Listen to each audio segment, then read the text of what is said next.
আসসালামু আলাইকুম। আমার নিশাস কুকিং স্টোরিতে আপনাদের সবাইকে স্বাগত। আজকে আমি বানাবো সর্ষে ভোলা। এই রেসিপিটা খেতে খুব স্বাদের। আপনারা চাইলে বাড়িতে একবার হলেও বানিয়ে দেখতে পারেন। প্রথমেই আমি মাছগুলোতে লবণ এবং হলুদ মাখিয়ে মাছগুলো প্রথমে আমি ভেজে নেব।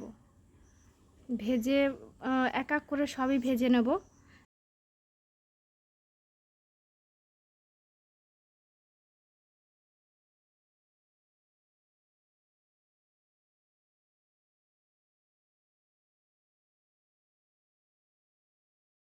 মাছগুলো আমার সবই এখন ভাজা হয়ে গেছে। এবার আমি কড়াইতে তেল দিয়ে তার মধ্যে ফোড়নে দেব কালো জিরে এবং পেঁয়াজ কুচি।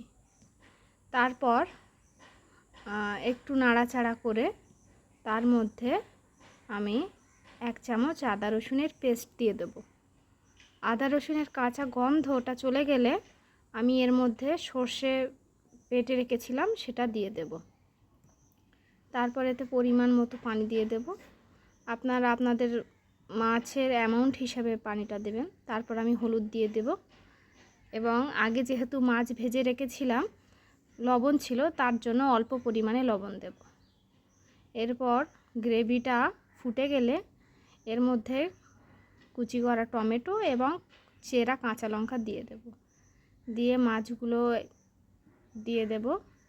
দেওয়ার পরে মিনিট 5 ফুটতে দেব।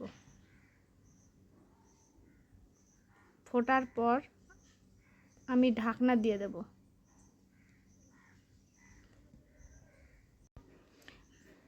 5 মিনিট পর ঢাকনাটা খুলে মাছের গ্রেভিটা এখন রেডি হয়ে গেছে।